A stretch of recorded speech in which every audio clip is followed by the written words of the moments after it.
Dar viena tema. Asmeniniai prezidento Algirdo Mykolo Brazausko daiktai po jo mirties įgijo visiškai naują vertę. 98 metais pagaminta 3 litrų Toyota Camry Lietuvoje išties mažai ko verta. Tačiau žinant, kad tai yra asmeninis Brazausko automobilis, jo kaina išaugo 10 kartų. Išgirdusi, kad Brazausko dukros tėvo mašiną ketina parduoti aukcione, Kristina Brazauskienė labai įsižeidė. Juk ji buvo pirmoji eilėje, kuri automobilį ketino perpirkti iš dukterų. Nors pernai Anapilin iškeliavusio Lietuvos prezidento Algirdo Mykolo Brazausko dukros ir žmona Kristina Brazauskienė niekada nedemonstravo abipusių simpatijų, kuriam laiku moterų nesutarimai buvo pamiršti. Tačiau šiomis dienomis Lietuvoje plykstelėjo naujo Brazauskų giminės konflikto kibirkštys. Kiek aš ją atsimenu, jinai visą laiką ateidavo ir verkšlendavo prie tėvo gyvo. Ir jis visą laiką, reiškia, ją šelpdavo. Dėl to, kad jinai vienintelė. Audra, tai jinai dirbo, jinai tvarkėsi ir jinai niekada nei verkšleno, nei jinai ten landžiojo. O apie Laimą aš galiu pasakyti, kad reiškia, kad tegul nesiskundžia. Žinia, kad prezidento dukra, verslininkė Laima Mertinienė, viešame aukcione parduoda vieną iš nedaugelio tėvo jai paliktų daiktų, asmeninį Algirdo Mykolo Brazausko automobilį, Kristinai Brazauskienei labai nepatiko. Tas automobilis priklausė prezidentui. Jis kai baigė kadenciją prezidento, tai nusipirko, kad galėtų pats važinėti. Nors jam ir buvo skirta, kaip išėjusiam, ir automobilis, ir vairuotojas, bet jis norėjo pats. Anot Kristinos, 98 metais pagaminta Toyota jos vyras labai mėgo. Pats ją išsirinko, pats vairavo, pats prižiūrėjo. Tiesa, mašiną pirko dar tuomet, kai buvo vedęs Julija Brazauskienė. Taigi po vyro mirties Kristina į ją nepretendavo. Tai pusė automobilių priklausė pirmai žmonai, pusė jam. Todėl, kad, reiškia, santuokoje buvo pirkta. Taip, kad aš ir nepretenduoju, bet aš tik tai esu pasakius, kad jeigu norės parduoti, tai tegul pasako, už kokią kainą ir aš pasižiūrėsiu, jeigu jinai man priimtina, tai aš tada nusipirkčiau, nes man irgi brangus kaip prisiminimas, nes mes daug su juo važinėjom. Kristina Brazauskienė tikina, jeigu būtų jos valia, ji nė už ką nepaleistų iš rankų tokio Brazausko atminimo. Vyro relikviją ji buvo numačiusi kitokią ateitį. Tačiau Brazausko dukros Kristinos nuomonės neatsiklausė. Norėdamos išleisti prisiminimų knygą apie tėvą, dalį reikalingos sumos jos nusprendė gauti parduodamos mašiną aukcione. Pradinė suma – 12 000 litų. Tačiau jau po savaitės automobilio kaina išaugo iki 21 000.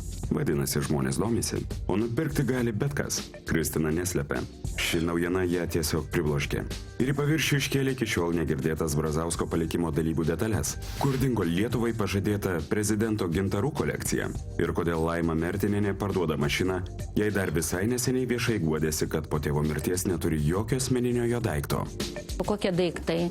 Viskas valdiška buvo. Aš atėjau, aš viską pakeičiau, nusipirkau, reiškia, baldus. Tegul ateina pasiema, jeigu jom priklauso, nes jos ir be mano žinių, ne jos, bet Laima. Reiškia, kai aš sėdėjau reanimacijoje, tai jinai buvo įėjusi namus ir jinai ten ką norėjo, tą galėjo pasimti ir ką norėjo, tą galėjo daryti. Susitiksime iškart po reklamos.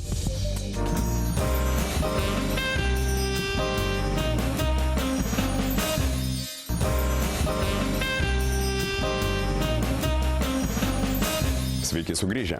Dėl aukcione parduodamo prezidento automobilio kilęs jo dukterų ir našlės konfliktas į paviršių išplukdė senas nuoskaudas ir Brazausko turtų dalybų detalės.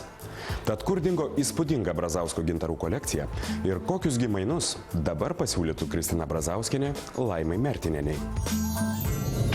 Tuomet, kai po sunkios ligos Anapilin iškeliavo prezidentas Algirdas Mykolas Brazauskas, dar ilgai netilo kalbos apie jo paliktą testamentą. Kiek ir kokio turto sukupė Brazauskas, ką jis skyrė savo dukroms, ką anūkams, o ką paliko žmonai Kristinai. Didžiausias smalsuoliai liko nusivylę, nes didelių staigmenų Brazausko testamente tarsi nebuvo. 2 turėtus namus, tėvų sodybą Kaišiadoryse ir savo paties įsigytą namą Sirvetos regioniniame parke prezidentas užrašė dukroms. Įspūdingoje vietoje stovinti sodyba, kurioje be pastatų komplekso reikės prižiūrėti ir milžinišką Lietuvos 1000-mečio jubiliejui pasodintą 1000 žalų girią, atiteko gydytojai Audronei Usonienei. O pagal paties Algirdo Mykolo Brazausko projektą statytas tėvų namas Kaišiadoryse verslininkei Laimai Mertinienei. Tačiau dabar prezidento našlė Kristina Brazauskienė tikina, jog pagal įstatymus ši palikimo dalis teisėtai priklausiusi ir jai. Pagal įstatymus, Kaišiadorys, tas muziejus, kur dabar įrengtas, tai pusė priklausė man. Na ir aš tiesiog neabejodama, nes negalėjo jinai užsiregistruoti savo vardu, tai aš net neabejodama atsisakiau jos naudai to pusę, reiškia, to namo.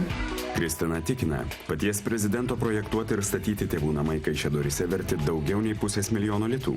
Tačiau ji nedvejodama atsisakė priklausiusios dalies ir tai prisidėjo prie idėjos čia įkurti Algirdo Mykolo Brazausko muziejų. Tačiau našlė buvo nustebusi, kai žiniasklaidoje perskaitė apie tai, kad prezidento dukros neva neturi jokių asmeninių tėvo daiktų, kurie po jo mirties labai brangus. Bet Laima, reiškia, kai aš sėdėjau reanimacijoje, tai jinai buvo įėjusi namus ir jinai ten ką norėjo, tą galėjo pasimti ir ką norėjo, tą galėjo daryti. Nes sėdint, reiškia, vyras klausė Kristė, sako, Laima, sako, kad durys užrakintos. Aš sakau, raktas kaip ir visada, po kilimėliu. Ir man kažkaip tai keista buvo, kad, reiškia, žino, kad aš reanimacijų, o jinai ateina į mano namus ir vaikšto. Aš sakau, tai ko po namus vaikščioti, jeigu manęs nėra? Tai kada aš esu? Kristina Brazauskienė niekada neslėpė. Su vyro dukromis jos nebuvo artimos, tačiau bendravo civilizuotai. Susitikdavo savaitgaliais, prie vieno stalo sėsdavo per šventes, o po prezidento laidotuvių santykiai tapo sausi ir dalykiški. Taigi tuomet, kai Laimai Mertinienei perrašė namo dalį, Kristina nesitikėjo didelio dėkingumo, tačiau už tai pareikalavo kitos paslaugos. Žinodama, kad Mertinams atiteko asmeninis Algirdo Mykolo Brazausko automobilis Toyota Camry, Kristina paprašė, jeigu norėsite parduoti, pirmiausia pasakykite man, jeigu kaina bus tinkama, nupirksiu. Kaišiadorys į kapines važiuodavom aplankyti, reiškia, jo tėvų kapus. Tai va su ta mašina ir į sodybą, ir į Nidą, visai būdavo. Taip, kad jis pats už vairo sėdėdavo, ir labai džiaugiasi tuo. Tuomet, kai baigė prezidento kadenciją, Algirdui Mykolui Brazauskui buvo skirtas ir vairuotojas, ir mašina. Tačiau, kaip tikina našlė, vairuoti vyras labai mėgo ir pats. 98-aisiais pagamintas 3 litrų tūrio automobilis automatinė greičių dėžė prezidentui labai patikęs. Jis jį, klausykit, ir plaudavo, ir valydavo, ir glostydavo, jis ten ir pasėdėdavo, ir jis labai džiaugiasi juo, ir jam jisai patiko labai. Su šiuo automobiliu susijęs ne vienas Kristinai Brazauskienei malonus prisiminimas, o be to jo savininkas pats Algirdas Mykolas Brazauskas. Žinodama tai ir kad automobilyje yra likę keli asmeniniai prezidento daiktai, Kristina Brazauskienė svajojo, kad kada nors ši mašina stovės muziejuje. Ir mano tikslas buvo, kad reiškia palikti tą automobilį Brunzai, jo muziejuje. Ir man šiandien teko su juo kalbėti, sakau, ką daryti, reiškia, kad neišvažiuotų jis iš Lietuvos, nes gali ir tai būti. Žinia, kad prezidento dukros internete nusprendė parduoti Algirdo Mykolo Brazausko automobilį, Kristinai buvo netikėta. Iš pradžių, ji netgi svarstė, ar jai pačiai nesudalyvavus tame aukcione. Tačiau pasitarus su žinomu verslininku, automobilių kolekcionieriumi ir artimu Algirdo Mykolo Brazausko bičiuliu Stasiu Brunza, moteris nusprendė, iš vyro dukterų pirkti mašiną būtų didžiausia gėda. Žinot, aš nenoriu vertinti, todėl, kad, reiškia, čia jų asmeninis reikalas, ką jie nori, tą daro ir ne man juos mokyti ir aiškinti. Taip, kad, reiškia, jų valia. Jeigu jiems pinigai svarbesni negu atsiminimas ten tėvo, tai jie daro šitaip. Aš taip nedaryčiau. Tuomet, kai nusprendė parduoti prezidento mašiną, Laima Mertinienė iškart pabrėžė, pinigai, kurie bus gauti už ją, nedings be pėdsako. Kitąmet sukaksinčio 80-ųjų Algirdo Mykolo Brazausko gimimo metinių proga šeima planavo išleisti prisiminimų knygą. Tačiau našlė neabejojo, jos toje knygoje nebus. O be to toks tikslas – nepasiteisinimas parduoti prezidento automobilį, kuris gali būti išgabentas iš Lietuvos. Man atrodo, kad pinigų ten užtenka, kad būtent parduoti automobilį, kad prisiminimų knygą išleisti. Kristina tikina, jeigu ji būtų žinojusi, kad dukros ryšis parduoti mašiną, savos namo Kaišiadoryse dalies nebūtų taip lengvai paleidusi iš rankų. Reikalaučiau tegul ir nelygiaverčių, bet man atrodo prasmingų mainų. Aš jiems 100 000 kainuojančią namo dalį, jie man automobilį, sako Kristina. Ir prisipažįsta, kad automobilis anaiptol ne visas giminė kiršinantis Brazausko palikimas.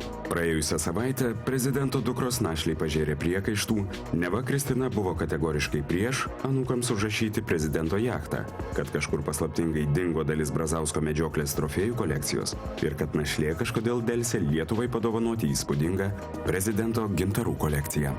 Čia prezidento ir mano gintarų kolekcija, todėl kad, reiškia, kai aš atėjau į tuos namus, ten buvo, reiškia, gintaro 36 gabalai. Va, ta kolekcija buvo, ten, reiškia, vienoje spintoje, ten tilpo ir viską. Paskui mes pradėjom lankytis parodose ir, reiškia, ir pirkdavom, paskui pradėjo siūlyti man, reiškia, galbūt Algirdui būdavo nepatogu kažką tai. Ir tuomet, reiškia, aš ir užsakiau tą stiklinę spintą. Ne vienerius metus rinkta kolekcija kadaise buvo tikra prezidento rezidencijos puošmena ir didelis Algirdo Mykolo Brazausko pasididžiavimas. Gintarus jam dovanojo draugai, partijos kolegos, artimieji. O ir jis pats gintarinę gėlę ar papuošalą mėgo įteikti savo žmonai Kristinai. Kol buvo gyvas, prezidentas svajojo apie tai, kad kada nors unikali gintarų kolekcija atsidurs valdovų rūmuose. Tačiau dabar išsiskirti su šia brangenybė Kristina Brazauskienė žada tik su tam tikromis išlygomis.